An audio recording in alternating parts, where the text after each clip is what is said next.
Assalamualaikum warahmatullahi wabarakatuh. Perkenalkan, nama saya Faridul Arsyad. Berasal dari kelas 3A D3 Teknik Listrik. Dengan NIM 210103/2019. Hari ini saya akan mempresentasikan sebuah proyek dengan mata kuliah manajemen proyek. Kita proyek yang saya dapatkan yaitu intensitas penerangan suatu ruangan. Adapun spesifikasinya, jenis ruangan yang saya dapat ruang rawat inap, ukurannya 12x8 meter. Tinggi ruangan saya pakai misalkan 3 meter. Ketinggian bidang kerja, yaitu bidang kerja yang saya maksud kasur pasien 0,6 meter. Intensitas ruangannya yaitu 250 lux sesuai standarnya. Dan jenis lampu LED, daya lampu 45 watt. Beban tambahan yaitu AC. Daya denah ruangan. Teman-teman dapat melihat bahwa ini merupakan ruang rawat inap standar pada sebuah rumah sakit yang berukuran 12x8 meter. Pada ruangan ini terdapat 6 buah kasur, 6 buah meja kecil, 6 buah AC 1 PK, di mana masing-masing ruang tempat tidur berukuran 4x3 meter.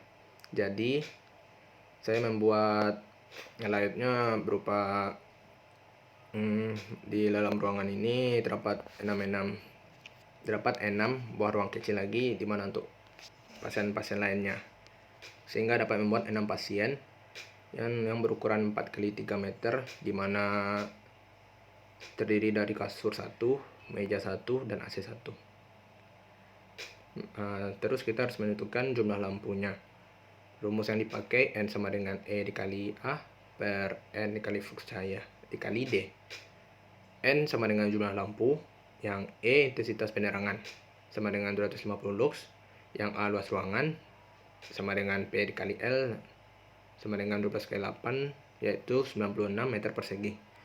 Efisiensi penerangannya belum kita dapatkan dengan simbol N, dan flux cahaya atau lumen belum juga didapatkan, dan D faktor depresiasi atau penyusutannya belum juga. Sebelum kita masukkan ke dalam rumus untuk menghitung lampu, kita harus mencari dulu masing-masing nilainya. Kita harus mencari nilai yang pertama yaitu efisiensi penerangan. Untuk menentukan efisiensi penerangan dapat kita peroleh dari tabel hubungan K dan N. Pertama kita harus menentukan nilai K-nya. K didapatkan rumus yaitu P dikali L per H kali dalam kurung P tambah L. H di sini yaitu tinggi lampu di atas bidang kerja. Tinggi ruangan yang saya pakai tadi 3 meter dikurang tinggi bidang kerja yaitu kasur dikurang 0,6 sama dengan 2,4 meter. Jadi K masukkan ke rumus sama dengan 12x8 per 2,4 kali 12 tambah 8 sama dengan 96 per 48. K sama dengan 2. Berdasarkan tabel hubungan nilai K dan N, di mana K yang didapat dari rumus bernilai 2, maka nilai N yang didapat yaitu 0,55. Jadi nilai N sama dengan 0,55.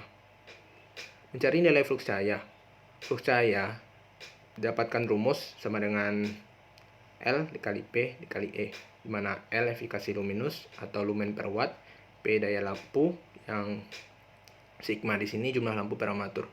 Adapun langkah-langkah untuk mencari flux cahaya, yang pertama milih jenis lampu. Misal jenis lampu yang saya pakai yaitu LED. Yang kedua, efikasi luminus lampu LED, di mana kita dapat melihat dalam tabel efikasi luminus. Di mana saya menggunakan LED dengan efikasi luminus 150 sampai 180. Kita masukkan ke dalam rumus L sama dengan 180 kurang 115 bagi 2 tambah 115 sama dengan 147,6. Dan dibulatkan menjadi 148. Adapun langkah ketiganya, daya lampu. Daya lampu yang kita pakai yaitu 45 watt. Dan nomor 4, jumlah lampu per armatur. Jumlah lampu per armatur untuk lampu LED yaitu 1. Setelah kita mendapatkan nilainya, maka kita masukkan ke dalam rumus. Flux cahaya sama dengan L kali P kali sigma. Dapatkan 148 dikali 45 kali 1 sama dengan 6660 lumen. Terus kita harus mencari nilai faktor depresiasi. Faktor depresiasi atau penyusutan perbandingan antara intensitas penerangan dalam kurung E pada suatu ruang saat dipakai dengan intensitas penerangan atau E pada suatu ruang baru. Faktor depresiasi penyusutan dapat terjadi karena: pertama, waktu pengguna lampu terlalu lama. Yang kedua, perubahan warna dinding cenderung lebih gelap. Yang ketiga, pengaruh penggunaan jenis bahan pembuat dinding seperti kayu atau dinding yang dilapisi kayu, wallpaper, kain berwarna gelap, dan lain-lain. Jadi, jika secara umum penyebab depresiasi atau penyusutan tidak diketahui, maka biasanya kita memakai nilai yaitu 0,8. Nah, setelah kita dapat nilainya masing-masing, selanjutnya kita masukkan ke dalam rumus menghitung jumlah lampu yaitu N sama dengan E dikali A per N dikali flux cahaya dikali D. N sama dengan 250 lux dikali 96 meter persegi per 0,55 dikali 6660 lumen dikali 0,8. N didapatkan 8,19 dan dibulatkan N sama dengan jadi 9. Maka jumlah lampu yang saya pakai dalam ruangan ini berjumlah 9. Nah, di sini saya menggambarkan singkatannya. Teman-teman dapat melihat bahwa dalam suatu ruangan kecil 4x3 ini terdapat masing-masing lampu. Lampu untuk satu ruangan kecil ini berjumlah 6 dan untuk di lorongnya saya bagi 3 juga. Adapun teman-teman dapat melihat kabel RST yaitu R warna merah, S warna kuning, T warna hitam. Adapun teman-teman dapat melihat bahwa terdapat saklar, lampu, kontak-kontak, dan kontak AC. Selanjutnya kita masuk ke dalam diagram wiring. Pembagian RST yang saya pakai di sini, R warna merah ini, saya bagi ke 2 buah kontak AC, 2 buah stop kontak, dan 3 buah lampu sekaligus saklar tunggal. Untuk S yang di bawah warna kuning, saya membagi ke 2 kontak AC, 2 stop kontak atau kontak-kontak, dan 3 buah lampu sekaligus saklar tunggal. Dan untuk fasa T yang warna hitam, saya membagi ke 2 buah kontak AC, 2 buah kontak-kontak, dan 3 buah lampu, di mana 3 buah lampu ini diserikan pada sebuah saklar tunggal satu. Dan N-nya kita masukkan ke dalam kotak AC, kontak-kontak, dan ke lampu. Dan pentanahan di sini yang berwarna hijau kita masukkan ke kontak AC. Selanjutnya kita masuki gambar pemimpaan. Teman-teman dapat melihat gambar pemimpaan ya. Selanjutnya kita masuk ke komponen yang saya pakai. Adapun komponen yang saya pakai yaitu pertama MCB 3 pas yaitu 3x10 ampere yang untuk daya 6600. Nanti saya akan perlihatkan pembagian RST-nya. Dan jumlah MCB 3 pasana 1, nomor 2 stop kontak AC, jenisnya khusus yaitu berjumlah 6, 3 stop kontak atau kontak-kontak jenisnya yang biasa dengan jumlah 6, nomor 4 saklar tunggal jenis biasa dengan jumlah 7. Nomor 5 kabel NYA 1,5 mm warna merah yang jumlah secukupnya. Nomor 6 KBL-NYA 1,5 mm warna biru secukupnya. 7 KBL-NYA jenisnya 2,5 mm kuning hijau dengan jumlah secukupnya saja. 8 KBL-NYA 2,5 mm warna merah secukupnya. 9 KBL-NYA 2,5 mm dengan warna biru secukupnya. Dan yang 10 lampu dan fittingnya jenisnya 45 watt, jumlahnya 9. Adapun beban yang saya pakai, pertama lampu LED 45 watt dengan jumlah 9 dengan total dayanya 405 watt. Nomor 2 AC 1 PK, yaitu saya pakai jenis Panasonic yaitu 760 watt dengan jumlah 6 dengan daya totalnya 4560. Nomor 3 stop kontak biasa dengan daya 100 watt dan jumlah 6. Ada totalnya 600 watt dayanya. Jadi total keseluruhan daya yang saya pakai dari masing-masing beban yaitu 5565. Jadi saya memakai MCB 3 pas untuk dengan daya 6600 VA. Jadi kita pakai MCB 3x10 ampere. Adapun untuk AC, untuk perhitungan AC-nya, untuk AC 1 PK luas ruangannya yang saya dapatkan di Google yaitu patokannya 15 sampai 17 meter persegi. Jadi saya ambil patokan 16 saja. Jadi untuk ruang rawat inap ini dengan luas 96 meter persegi maka dibutuhkan AC 1 PK dengan jumlah 6 buah. Adapun pembagian beban perfasanya saya sudah jelaskan tadi di diagram wiringnya, yaitu fasa R lampu, stop kontak biasa, stop kontak khusus. Dan dimana lampunya 3 buah dikali 45 watt, stop kontak biasa 2 kali 100 watt, stop kontak khususnya 2 kali 760 watt. Dan masing-masing kita dapatkan untuk lampu 135 watt, stop kontak biasanya 200 watt, stop kontak khususnya 1520 watt. Dengan total 1855 untuk fasa R. Begitu pula untuk fasa S dan fasa T dengan totalnya 1855 watt. Adapun RAB pemasangannya. Yang pertama MCB dengan banyak satuannya per titik dan harga 50.000.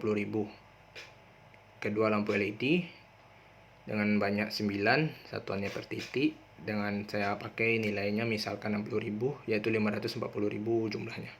540.000. Nomor 3 kontak-kontak atau stop kontak biasa dengan banyak 6 satuannya per titik dengan harga 50.000. Saya ambil patokan nilainya, patokan harganya dengan total jumlah keseluruhan 300.000. Untuk kontak AC dengan banyak 6 satuannya per titik dengan harga 75.000.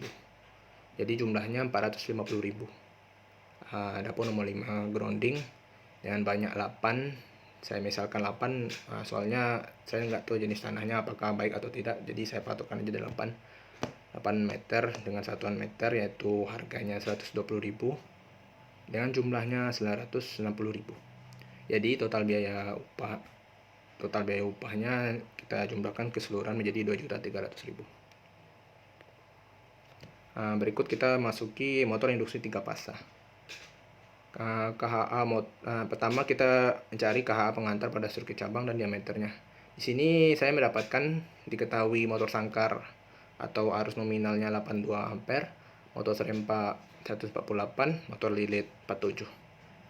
Pertama kita menentukan dulu berapa KHA-nya untuk mencari diameter kabelnya. KHA untuk motor sangkar yang saya dapatkan di sini 102,5 ampere. Dengan diameter yang saya dapatkan 35 mm persegi dengan jenis kabel NIAF. Nomor 2 KHA untuk motor serempak. Di sini saya mendapatkan 185 ampere dengan diameter kabel yaitu 95 mm persegi dan jenis kabel NIA FDW. Nomor 3 untuk motor lilit, di mana kita mendapatkan 58,75 ampere, diameter kabel yaitu 16 mm persegi dengan jenis kabel NIAF. Untuk menentukan diameter dan jenis kabelnya kita dapat menentukan melalui tabel gambar di samping, sudah saya siapkan di sebelah kanan. Adapun untuk rumus KHA-nya belum saya jelaskan. Untuk nilai KHA-nya rumusnya 125 ampere dikali IN, dimana IN ini tergantung yang mana motor sangkar atau motor serempak atau motor lilit. Selanjutnya kita menentukan maksimum pengaman. Untuk menentukan pengaman masing-masing cabang, yang pertama motor sangkar sama dengan 250% dikali 82, 205 ampere. 2 motor serempak 200% kali 148 ampere sama dengan 296 ampere. Nomor 3 motor rotor lilit sama dengan 150% dikali 47 ampere sama dengan 70,5 ampere. Di mana 250%, 150% ini terdapat dalam tabel di atas, sudah ditentukan. Selanjutnya kita menentukan sirkuit cabang A. Pada cabang maksimum pengaman terhadap beban lebih yang tidak boleh melebihi 296 tambah 205 tambah 70,5 sama dengan 571,5. Di sini pada sirkuit cabang A kita sudah mendapatkan nilai masing-masingnya 296, 205 dan 70,5. Teman-teman dapat melihat di sebelah kanan sudah ditentukan tabelnya. Adapun pada sirkuit cabang B, itu pengaman terhadap beban lebih tidak boleh melebihi 150%. Adapun rumusnya 150% dikali 47 sama dengan 70,5. Di sini tidak ada percabangannya yang B. Jadi kita dapatkan melalui rumus saja, yaitu 70,5. Adapun yang sirkuit cabang C, di sini juga tidak ada percabangan di bawahnya, tidak sama seperti di percabangan A. Untuk percabangan C kita memakai rumus saja, yaitu 250% dikali 82 ampere sama dengan 205. Di sini yang diketahui berupa motor sangkar. Di mana motor sangkar tadi kita diketahui 82 ampere untuk nilai N-nya. Dan untuk sirkuit cabang B tadi diketahui motor lilit, yaitu 47 ampere. Kita tinggal masukkan saja ke rumus dan kita mendapatkan KA-nya. Adapun untuk menghitung pada sirkuit cabang utama pengaman terhadap beban lebih. Pada sirkuit cabang utama kita tinggal menjumlahkan saja KA-nya yang dari masing-masing cabang, yaitu 3, 4, 6. Salah, KA-nya yang saya maksudkan yaitu 571,5 tambah 70,5 tambah 205 sama dengan 847 ampere. Dimana di sirkuit cabang A tadi kita sudah mendapatkan masing-masing nilai KA-nya, dan sirkuit cabang B kita sudah mendapatkan, dan sirkuit cabang C kita sudah mendapatkannya tadi 205, cabang B 270,5, di cabang A 571,5. Jadi kita tinggal menjumlahkannya saja. Adapun untuk untuk KHA maksimumnya, di sini di KHA pada cabang A kita tinggal menjumlahkan 102,5 tambah 185 tambah 58,75, dimana tadi sudah diketahui motor sangkar, motor serempak, dan motor lilit, bahwa tadi kita mendapatkan nilai KA-nya sebelumnya di yang A bahwa masing-masingnya 205, 185 dan 58,75. Jadi KA-nya 346,25. Untuk KA sirkuit cabang B yaitu berupa motor lilit. Tadi sudah kita dapatkan 58,75 di soal nomor A untuk motor induksi. Dan sirkuit cabang C juga untuk motor sangkarnya kita dapat KA 102,5. Dan kemudian kita masukkan untuk sirkuit cabang utamanya, total KA pada sirkuit cabang utama yaitu 507,5. Tinggal kita tambahkan saja dari cabang A, B, dan C. Mana cabang A 346,25, cabang B 58,75, cabang C 102,5. Kemudian kita menghitung KA kontaktor yang digunakan. Untuk menghitung KA kontaktor kita menggunakan rumus, yaitu 110% dikali arus nominal. Yang pertama motor sangkar, dimana kita tadi diketahui bahwa kita mendapatkan nilai arus nominal motor sangkar 82 ampere. Kita masukkan ke dalam rumus, yaitu KA sama dengan 110% kali 82 ampere. Kita dapatkan 90,2. Yang kedua motor serempak, di mana arus nominal yang kita diketahui tadi yang kita dapatkan bahwa 148 ampere. Tinggal kita masukkan ke dalam rumus, yaitu 110% dikali 148 ampere. Kita dapatkan 162,8 ampere. Nomor 3 motor rotor lilit, yang kita diketahui bahwa kita dapatkan arus nominalnya 47 ampere. Jadi tinggal masukkan ke rumus lagi, 110% kali 47 sama dengan 51,7 ampere. Jadi itu masing-masing nilainya untuk KA kontaktor yang dipakai.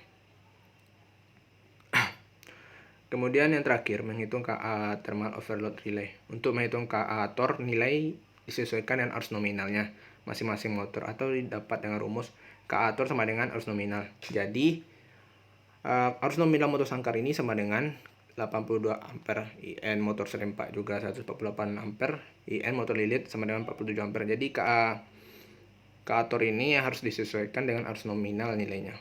Jadi nilainya itu sama dengan IN atau arus nominal. Baiklah, sekian presentasi saya. Lebih kurangnya mohon maaf apabila ada kata-kata yang salah, mohon dimaafkan. Akhir kata, wabillahi taufiq wal hidayah. Wassalamualaikum warahmatullahi wabarakatuh.